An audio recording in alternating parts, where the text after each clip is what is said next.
Good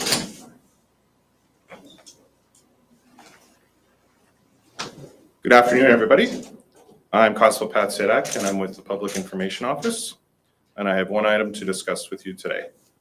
Joining me is Constable Alex Peterson.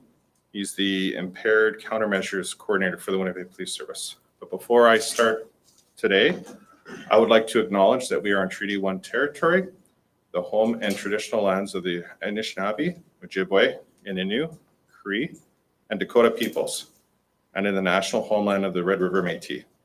Our drinking water comes from Shoal Lake 40 First Nation in Treaty 3 territory.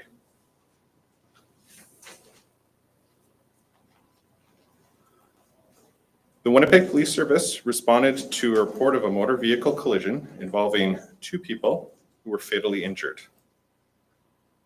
On September 13, 2025, around 9:30 p.m., officers from the Traffic Division attended the area of Kenniston Boulevard and Enterprise Drive, where a 31-year-old male was found deceased and a 25-year-old female was transported to hospital in critical condition, where she later succumbed to her injuries. The investigation determined that a pickup truck traveling at a high rate of speed southbound on Kenniston Boulevard near Enterprise Drive drove onto the shoulder, striking two people. The driver failed to remain on scene and drove off. The man was located by officers a short time later, and they formed grounds of impairment. A bicycle was located nearby, and police are still investigating the lead up to the collision. We are asking for the public's assistance. Kuldeep Singh Gill has been charged with the following: dangerous operation of a conveyance causing death ×2, operation of a conveyance causing death while impaired to any degree by BAC or drug or combination of both ×2, and failed to stop on a scene of an accident knowing that are reckless as to whether they were involved in an accident causing death ×2, and he was detained in custody. I'll open up to questions. The truck, was that his truck or was it stolen? I think you'd say there. Because it's an ongoing investigation, I'm not going to get into the details of whether it was his truck or not. So where did police find him? Was he still in the vehicle? Was it like a couple streets over? Where else was he? He was found nearby, just a short time later. Was he still in the vehicle? Again, I'm not going to get into whether he was in the vehicle or outside the vehicle. Okay. So there's one bike. Did police think they were both on one bicycle, or there were two people on one bike? There's only one bike found. Well, at this point, there's only one bike found, but that's why we're appealing to the public. If they have any dash cam footage, or if they were driving by in the area at the time, to be able to provide this to police. But do you think at least one of them was on the bicycle, or is it just you're trying to figure out? Again, investigators are trying to determine all the specifics in there, but one bike has been recovered, and that's why we're asking again for the public's assistance into whether they have dash cam video or information leading regarding this incident. Was this person known to police at all before this incident? This person was known to police, yes. Does he have any prior arrests for impaired driving?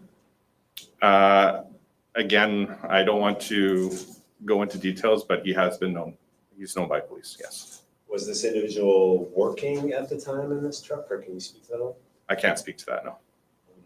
Can you say what you suspect or what the impairment was? Because it's not really clear why he would, like, do you know what substance? Well, again, I mean, we're here because there was an accident, and it was due to somebody who has been charged with impaired driving.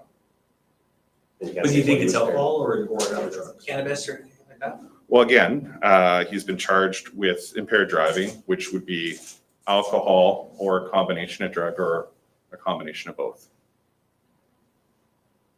So do you think it's a combination of both, or is it? I'm not going to speculate.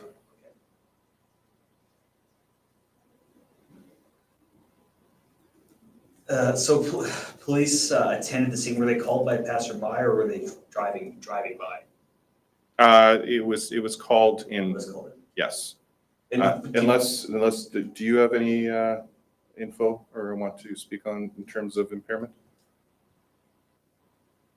Depending on what the question is. Yes. I mean, was it alcohol impairment or a drug or both? The investigation is still ongoing. So we have some evidence, but we can't disclose any of the details at this time, unfortunately. I mean, again, anecdotally speaking, when somebody gets charged with impaired driving, it is either by alcohol, drug, or a combination of both. So this was called in, it wasn't like a passerby called it in, or because officers attended the scene, it's unclear to me if they. There was a call for service, yes. Just one more question for me. Were the two victims known to each other? I don't have that information, but if you send me an email, I can and try to answer that.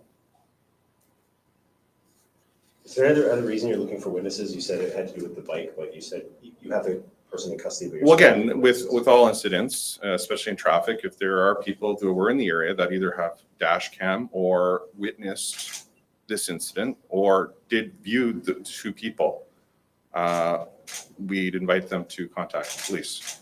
Because again, more information, investigators would like more information if possible. Do you suspect that could lead to more charges? Is that why you're? I'm not going to speculate on that, but again, more information is always better. And in these cases, we're appealing to the public for additional information if there is any.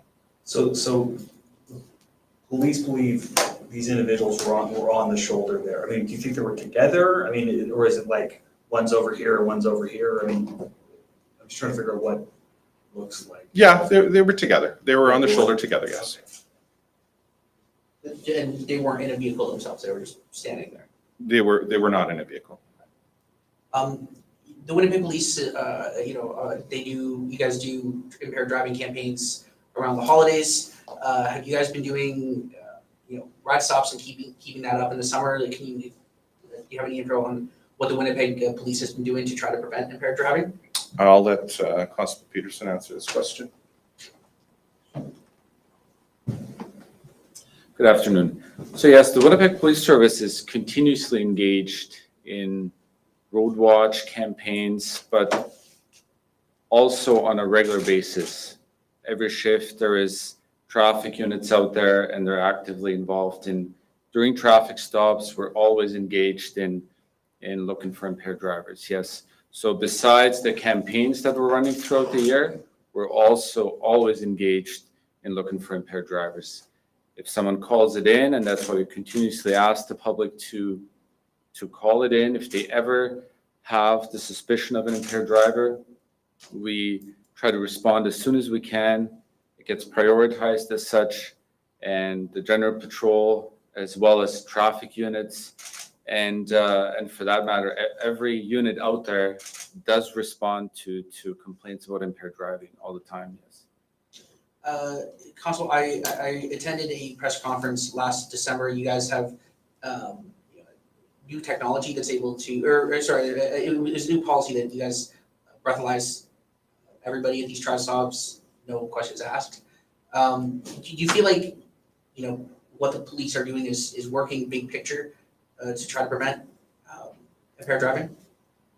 So what you're referring to is the mandatory alcohol screening, which is only being implemented during check stops, meaning where everyone that gets pulled into the lineup, regardless, they get tested with an approved screening device.